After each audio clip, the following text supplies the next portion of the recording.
Hello again, everybody. This is Steve Politi with NJ Advanced Media, and welcome back to the Football Talk with Rob Ash podcast. I'm joined, as always, by Kerry Sargent and John Cratch. And fellas, I don't see a lot of value in spending much time on the Michigan game, unless you want to talk about the post game, which, of course, I would be glad to talk about for 45 minutes. But the Michigan game did play out pretty much like we all thought, minus the Isaiah Pacheco run. Now, my question to you here is, I have a hard time giving progress points for a 42-7 loss, especially when they lost 35-14 in Ann Arbor last season. So you guys listened to Chris Ash after the game. Are you buying the idea that what we're seeing here is a slow and steady growth of this team, or is it just more of the same? Sarge, take it away. Yeah, I think when you compare it to 78-0 2 years ago, sure.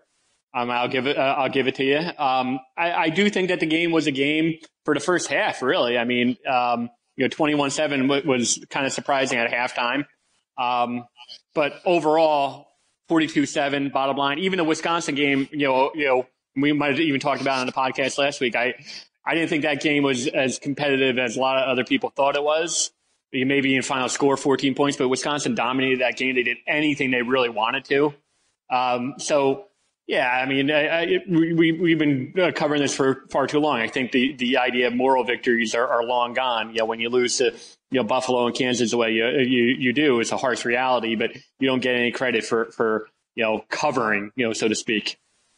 Yeah, I mean, Crash, do you agree? I mean, it just seems like we're stuck in the same zone where we're talking about things and passing things off as progress that really, I mean, objectively, not really progress, unless you're measuring against what happened against Kansas and Buffalo and Illinois, which was just so low that it's, of course, anything's be better than that. I mean, what do you think?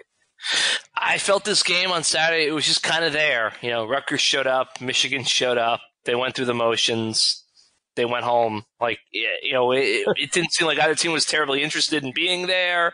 It just, I thought the Wisconsin game was more competitive, I think, than maybe you guys thought it was. This game was never competitive. I mean, there was the one great moment with the Pacheco touchdown run, but I mean, never a doubt. And I just thought when I went back and watched the game again for the film review, I mean, Shea Patterson, he had 9 seconds in the pocket at one point from snap to throw, basically. Yeah. On that beautiful touchdown pass. I mean, it just almost felt like I thought Michigan was sort of like what Buffalo was in the second half. They were gentlemen. They showed up.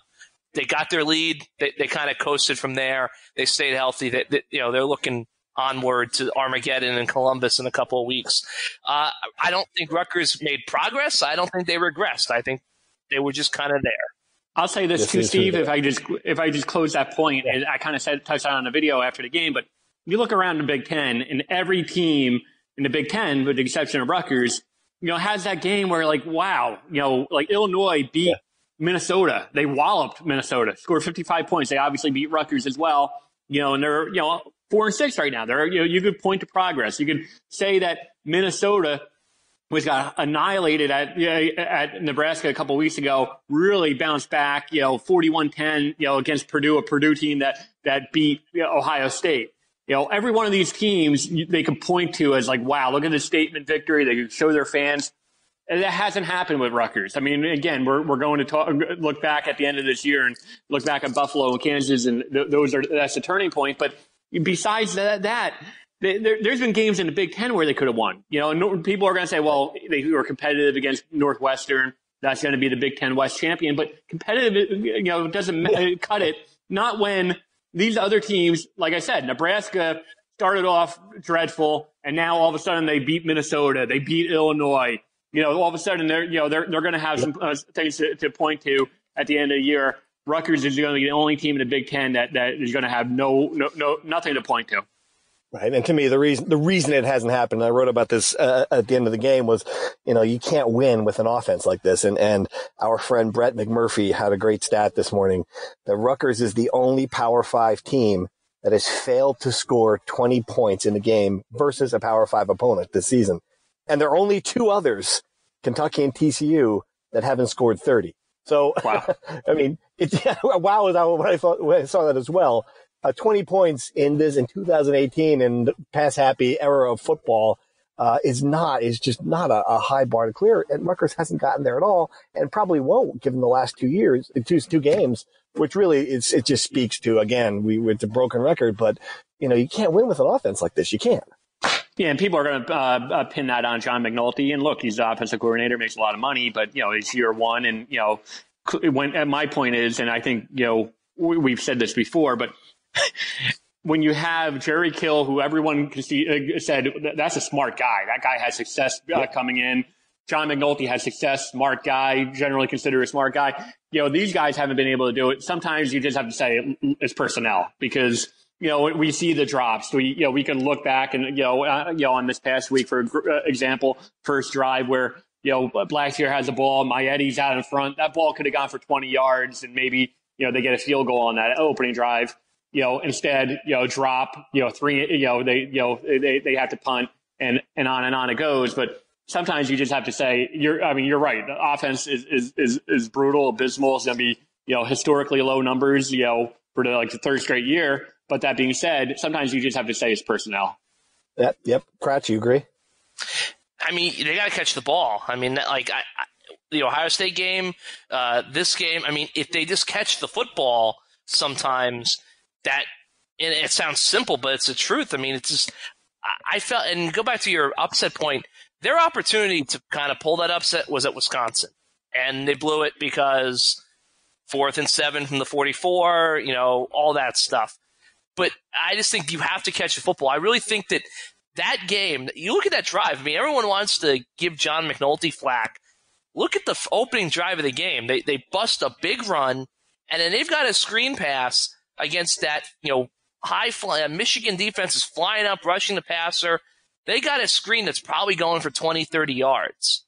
I mean, he did everything he could to scheme up a situation where Rutgers offense could go up against the best defense in the country and have success wide open right there on the table. And they dropped the ball twice on those screens, and they had another drop. I think Shameen Jones kind of went. It was a high throw because Sikowski was rushed because he had a pass rush about to crush him. But it looked like the ball and Shameen Jones's hands were on the same plane. I don't know if he got his hands on the ball, but the ball was kind of whistled through his hands.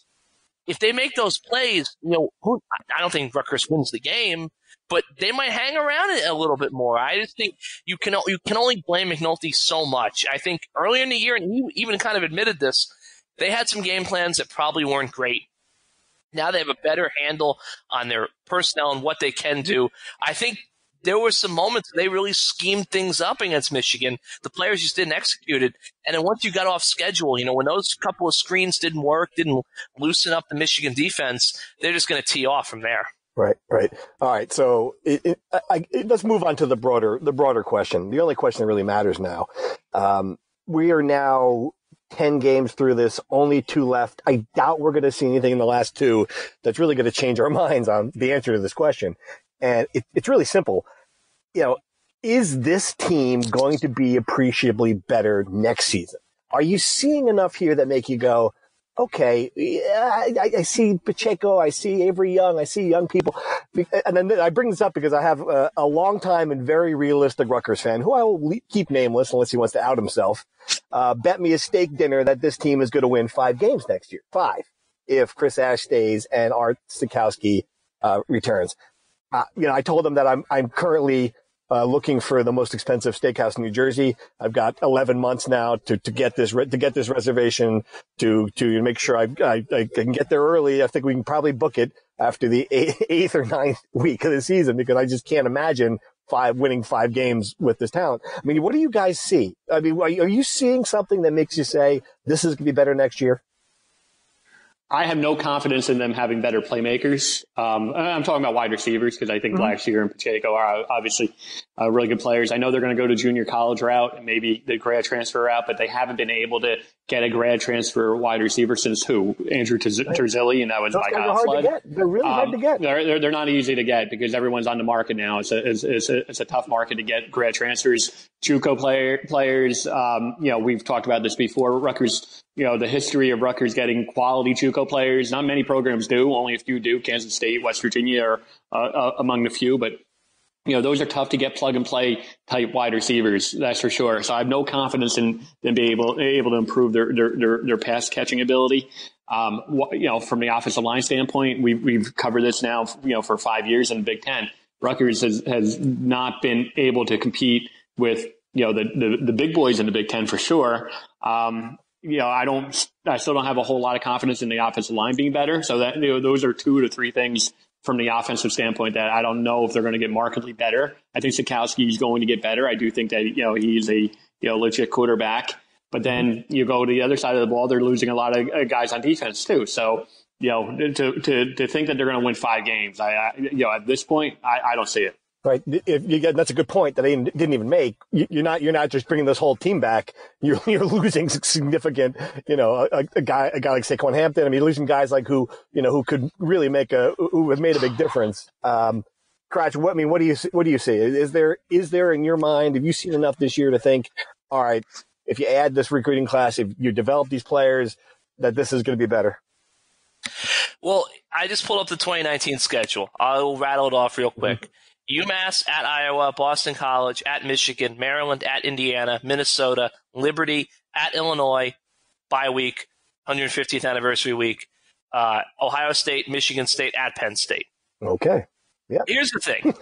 That's harder than this 5 schedule.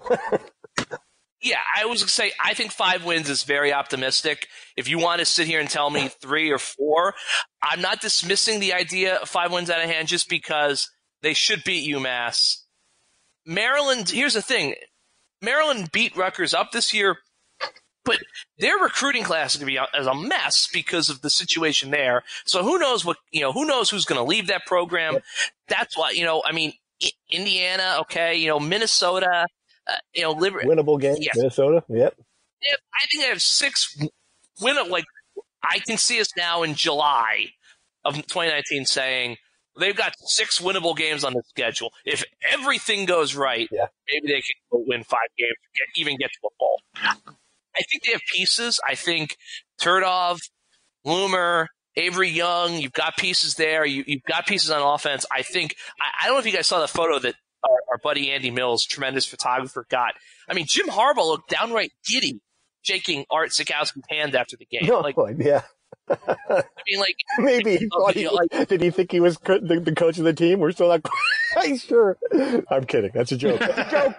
That's a joke. I think this whole idea that Art is people gave up on Art after. I think that is proving to have been there's going to be a lot of people in 2 or 3 years that are going to be deleting a lot of tweets and pretending that they never said things that they said about Art Sikowski. I think it's very clear this kid's going to be a good quarterback. They've got to get some playmakers around him. They've got 2 in the backfield with Blackshear and Pacheco who are going to be back. The offensive line, I think Sarge is right.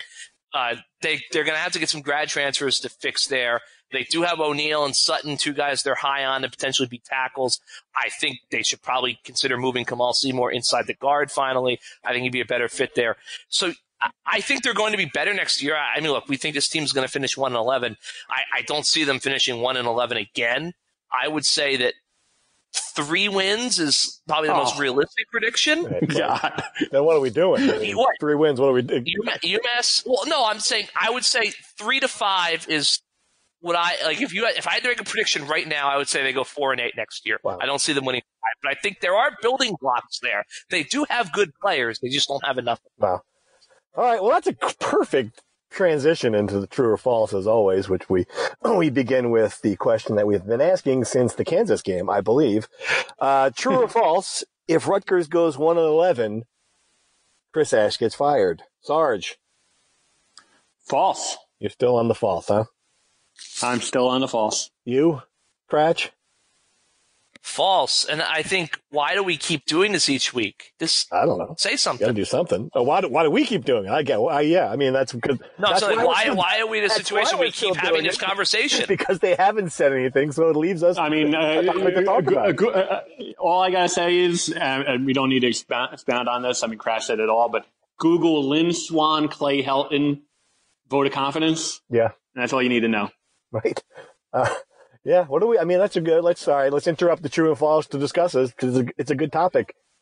If we're right, And I mean, I don't know. Everyone I talk to seems to think that resigned to the idea that Chris Ash is coming back. If that's the case, why haven't we done it? I don't get it. Where's Pat Hobbs? Why is this not happening? Because for it? Yeah, I mean, it goes back to, like he has always said, he's been kind of, it's one thing that he's said since day one, that he does not like evaluating a program until after the season. And he told me that, and I think he's going to stick to that. Evaluating a program and giving getting the hounds of all the people off your heel. I mean, I get it. You don't want to give the whole statement about this is what we did right and wrong and the whole postmortem in week 8, but I mean, that's a little different than you described what Lynn Swann did with Clay Helton. I'm just gonna tell you, the odds are, like I said, I think he's coming back, and I think Pat Hobbs is going to hold a teleconference right after the season, and I think he's going to almost be like, well, he has never been on the hot seat. And I don't, this was a media concoction and, or not even a media, but because he can't be that naive to the fact that the fans, have placed him on the hot seat themselves. So, but I think he's going to, just be in denial about it and say, look, Mike, I said it in the summer, he's not on the hot seat. And I didn't think that there was a need for a vote of confidence because, in my mind, he's a coach of the future and not just for 2019, but for 2020, 2021 and beyond. All right. So the next true or false then, if Rutgers goes 1-11, will Rob Ash get fired? I'll say this. Who Jim Harbaugh, whoever that guy is who Jim Harbaugh is talking about, they should hire that guy. Wow. He's fantastic. That guy is great. I just not to side step, but I think what Sarge said, don't even have a conference call. Just go into basketball season. Honestly, if you don't want to do a vote of confidence now before the season ends, then just Costanza it. Just pretend like nothing's happened. Because not like last year they said, oh, he's going to be the coach. I mean, obviously they gave him the extension last year, but it's not like they said not like every year Pat Hobbs stands up and says, hey, Michael's still going to coach the team next year, or Vivian Stringer or whoever, or Meredith Civico, Scott Goodale. So just don't even say anything. Just if that's the way the approach is, just motor it. Wow. Season's over, tough one. Let's go recruit. That's an interesting way of approaching it, but I think that's not gonna quiet all of the craziness.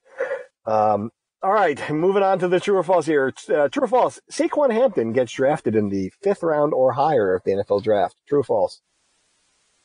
True. False. True for you, Sergeant? 6th round. Yeah, I think around there, so that's a good over-under, but I could see him going after the way he's finished the season. He could go. Yes, agree. Yep. Yeah, I mean, once you get to the 5th round, it's pretty much the same thing. True. And he's a smart kid, and Chris Ash will really highly recommend the kid. So, true or false? Isaiah Pacheco is the most talented running back in Piscataway since Ray Rice. Wow. It's tough to say because I think Gus Edwards was really talented, but he was only here for 1 year. I wouldn't put him. I would. Paul James was the one I kept on coming back to, and that guy was good when he was healthy. But man, you watch the potential in that run and the way he, and Cratch outlined it pretty well in the film review. And I can't believe we're 18 minutes and I haven't even mentioned the film review yet. I'm kind of disappointed in myself for that because it was brilliant again as always. But the way he ran away from the defenders at the end of that play was, he's got some wheels and instincts too. All right, true or false? Chris Ash should have been more aggressive at the end of the first half against Michigan. False. I mean, like I said, I mean, you can't have it both ways. We killed him for the way he managed the Ohio State game and, put his quarterback in a no-win situation, and you can't have it both ways. Yep. False. I totally agree. All right. True or false? Forget Maryland. Greg Schiano to Syracuse is now the move everyone should worry about. True or false? True. Cratch. False. All right, Sarge. I love your theory on this. So give me before we move on why you think that's a possibility that could happen. Yeah, Dino Babers could easily, if Jeff Brom passes on Louisville, Dino Babers could easily be in the mix, according to a lot of people in the know, for Louisville. Mm-hmm. And then if Brom goes from Louisville to Purdue, There's a lot of speculation that Dino Babers is going to be a strong candidate for Purdue. So, you combine those two, and you think that Syracuse is open, and Greg Schiano, would seem like a pretty logical fit. Now, keep in mind, Syracuse was open a couple of years ago, and Schiano didn't get the job. There are people close to Greg who say that, Greg didn't really go guns blazing for it. But that being said, he didn't get it. He didn't get Maryland a couple of years ago. We keep on talking about these jobs, and these jobs have been open within recent memory, including Rutgers, and Greg Schiano hasn't gotten them. At some point, you do have to face the reality that, he's been on the market for a couple of years now, and these jobs have been open, these jobs that make a lot of sense, and he hasn't gotten them. But that being said, Syracuse, if he goes to Syracuse and he's 4 hours, 5 hours away, 4 hours away from Piscataway, then, in recruiting Jersey, Syracuse has always recruited Jersey really well traditionally. It would not be an ideal fit, especially considering Syracuse, could be headed toward a 10-win season and playing on New Year's Day. Yeah, that would be crazy. I don't doubt everything Sarge said, but I just don't see why Dino Babers would want the Purdue job. Yeah. I mean, because the Big Ten, I'm sorry to cut you off, but because the Big Ten West, there's a easy, relatively easy path to the Big Ten championship, and perhaps even the college football. Of all the Power 5 conferences, that's one of the worst divisions in college football. Northwestern is 6-4, and because they've managed to win their Big Ten division games, they've clinched it with 2 weeks to go in the regular season. Right. They could lose their last 2 regular season games and still go to Indianapolis. Yeah. I mean, it's crazy. I get that. I'm just saying.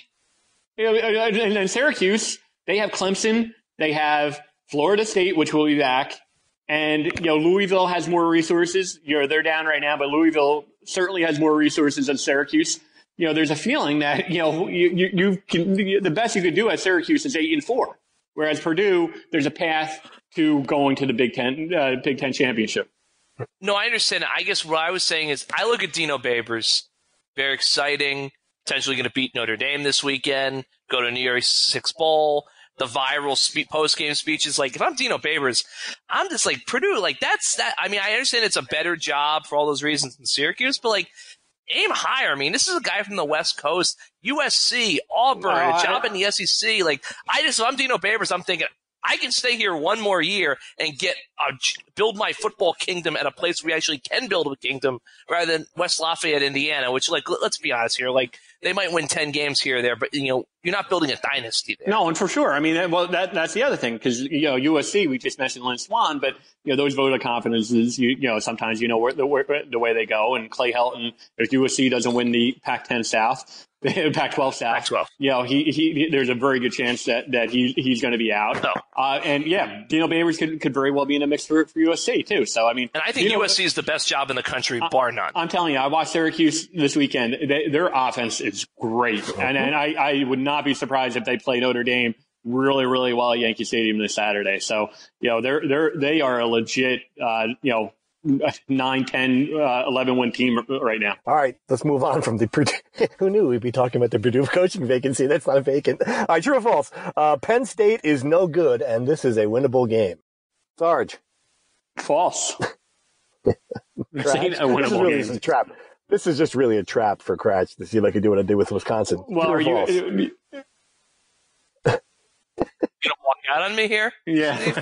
I'm gonna storm out of the podcast. Come on. I wouldn't say. I would say false. I think Penn State's good, but I do think it's a winnable game. I'm not saying Rutgers is going to win it, but I do think it's a somewhat winnable game. It would be winnable. What Cratch is saying, it would be winnable if you're Ohio State or Michigan. It would be winnable, but for Rutgers, it's not winnable. Is that what you're trying to say? It would change the narrative in a hurry. Can you imagine? All right. So here's the thing. Let's talk through this, okay? This is my thing about Penn State. They're not as good as they have been in recent years. I think we all can agree to that.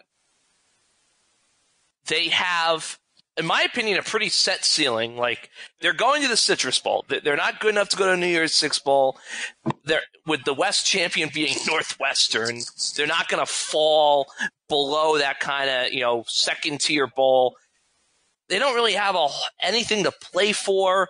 Trace McSorley is only completing 55% of his passes. I know it doesn't mean much, but this is a Rutgers team that struggled on defense mightily, especially against kind of athletic in-space players. The defense is good. They're not well coached. I think we all can agree James Franklin is a tremendous recruiter, but the 60 minutes on Saturdays, he's not what you want. If there's any sort of like final gasp of excitement in the Rutgers fan base, if they don't allow Penn State fans to take over the stadium on Saturday, the team's going to fight one last time at home, senior night. I could see a way that this is a competitive game, sort of like Wisconsin, and maybe being at home, that extra little something carries it into a 4-quarter game. I'm not going to pick Rutgers to win. I'm not going to repeat that mistake. But I do think this is a game that, in a perfect storm, they can be very competitive in. We'll see. Right. Well, fair enough. That's a good explanation, at least. All right. True or false? C. Vivian Stringer is the greatest coach in Rutgers history, and it's not even close. True or false? Tough.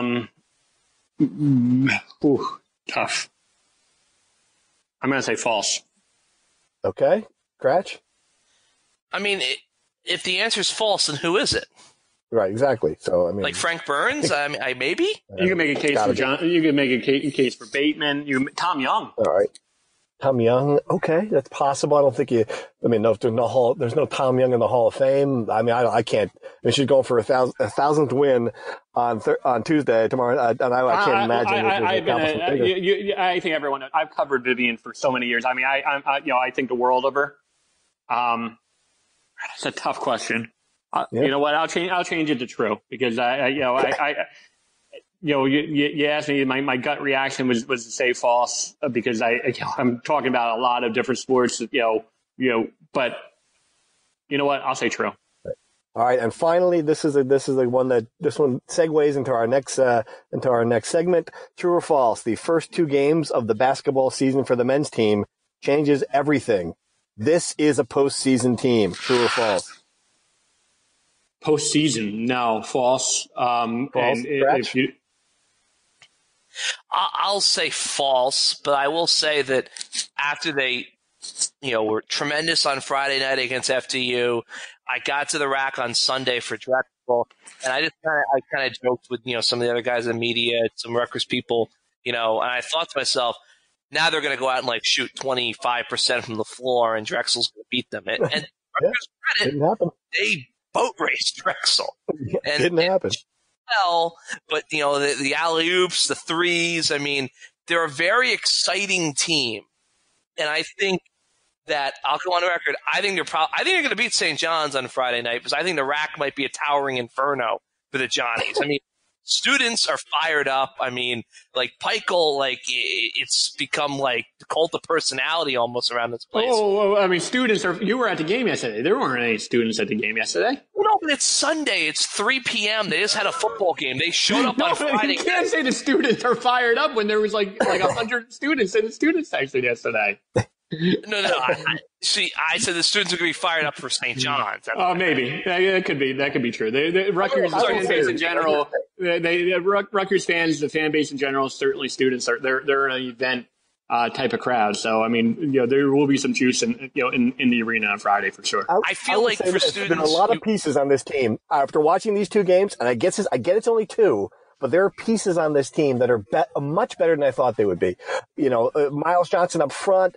If Eugene Omayuri, is that how you pronounce his last name? I should have looked at that first. If he develops a 3-point shot like you've seen, he's going to be hard to defend. The way he inside-outside game. We knew Geo Baker was good. A couple of the other young guys get in the mix. I did a little research for this segment. I know that's not like me to do that, but I looked at the Big Ten in the NIT last season. All right, the Big Ten teams that made it. Penn State won the entire thing, got in. They were 9-12 in the regular season, with 9-9 in the Big Ten with 2 tournament wins. Nebraska was 22-9, 13-5 in the Big Ten, and that's after going 12-19 the previous season. It's going to be required incredible turnaround, but to think if they beat St. John's and all of a sudden, all right, you get some momentum and they hold their own, and they're 8-2 coming out of their non-conference.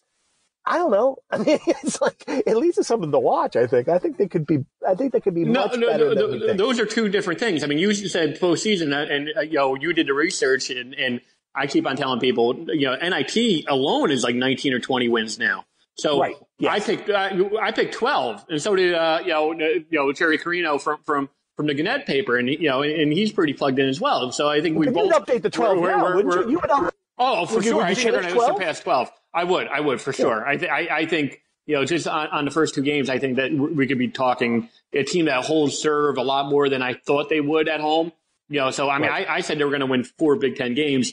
I think they can win, 7 or 8 Big Ten games, which would mean that they win a lot more games at home.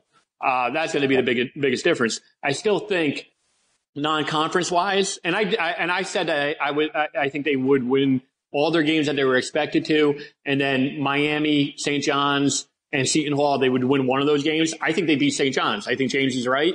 So I think we're talking probably 16, 17 wins for sure. Right. Which would be, I mean, obviously that would be a big enough, forget the post. That would be an enormous step for the program regardless. It's just, James made the broader point of it, just the amount of hope that you see around it and the piece, you can see the vision for what's happening here, which is, I got to credit Steve Peichel for that. All right. Do you want to do Penn State picks? Do you want to do CViv? Do you want to do, what else we got to talk about here? Yeah, well, I mean, we keep on saving this till last, but it wasn't a great weekend from from an Olympic sports standpoint. That's for sure. Field hockey had a great year. Certainly, exceeded expectations. They lost, their first round game against UConn, a UConn program that had won, I think, 3 of the last 5 national championships. So obviously a tough matchup there. Rutgers women's soccer, successful year. I mean, especially considering who they lost, Casey Murphy among them. For them to get back to the NCAA tournament, certainly a success. But bottom line is they lost, their one postseason game in both the Big Ten tournament and the NCAA tournament. So a little disappointing there. Wrestling, Kratz could probably talk to a little bit about that. They had a bad loss over the weekend, non-conference. I think there's a lot of positives this fall when you're going to grade it overall. I think there's been a lot of positives from an Olympic sports standpoint, but it wasn't a great weekend by any measure. Yeah, the wrestling loss was, I wouldn't say shocking. I mean, Utah Valley, they lost 24-14 at the Journeyman Duels up in Albany area. Utah Valley matched up very well with Rutgers, 165 up, 3 ranked guys, some national qualifiers. And I think Rutgers wrestling fans know that the upper weights have been kind of a weak spot in recent years. They think they're better, but, so far those results haven't been there. And I just think Rutgers, you can't be up at 141 with 10 seconds to go and get decked. I mean, that's a 9-point swing that's going to kill you in a dual meet against a team that's, top 25 caliber. So, disappointing result for Rutgers, but, certainly not the sky is falling situation. I still think they're probably going to win out the rest of their first semester dual meets. They have Hofstra this Friday night and then Ryder on the 16th home, which would be a big one. But they've got some work to do, I think, to be kind of the top half of the Big Ten team that people kind of forecast. They can't all be Suriano and Ashnault. Trying to think anything else. I mean, well, the CViv thing. Really quick, from what I understand. Men's soccer. That's going to be a huge CViv's 1,000 win. I mean, the governor's going to be there. I think there's going to be, John Chaney, a bunch of our former players. There's a video tribute that I've seen a couple of clips. You get to see Coach K, Whoopi Goldberg. You can see some big names, when they win the game. And you just can't dismiss that. It's only been done a handful of times. I mean, the number of coaches who haven't gotten to 1,000 wins. I mean, Dean Smith, Bobby Knight, just a list of John Wooden, the coaches who haven't gotten there in the men's and women's game. It's just incredible. I mean, so you've got to, if you're a Rutgers fan and to go there and tip your cap to her would be, I mean, it's a remarkable accomplishment. I say this all the time. I say this all the time.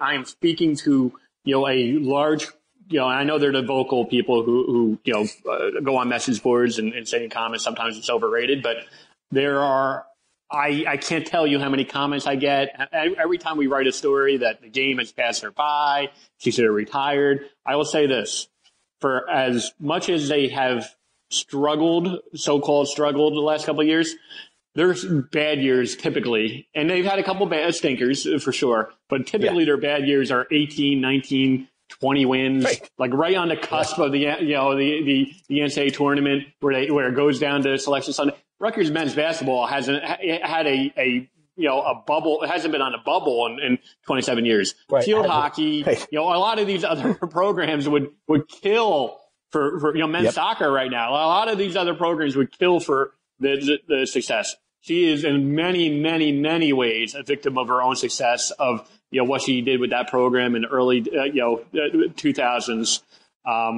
In many, many ways. So it is a remarkable accomplishment. It speaks to so many different things, but it's just remarkable. All right, who do you guys? Give me a score for the weekend. I'm going to go. I think this is going to be one of those, the same kind of game as this week. James Franklin certainly doesn't want to do anything to make Chris Hash's seat any hotter. I foresee something like a 34-3 kind of game. What do you got? Yeah, and that would mean there'd be another offensive output that below 100 yards for the passing game. Yeah, I mean, Penn State's not. Go ahead. 20. You said 38-20? 20? 38-20. 20? 20, wow. 20 points. I mean, did you hear the stat that we referenced earlier? I did. I'm saying that the stat goes down. Wow, the stat goes down. Okay, all right. That'll be something to watch. Actually, it could be more competitive than 38-20. I think it's one of those games like you never think Rutgers is going to win, but the score looks pretty good at the end. I mean, Kratch is dying, Steve. He's dying to pick Rutgers. And by Thursday, by the time we post our predictions, he's picking Rutgers. Who are we kidding? He's picking Rutgers. Yeah, come on, put your money where your mouth is.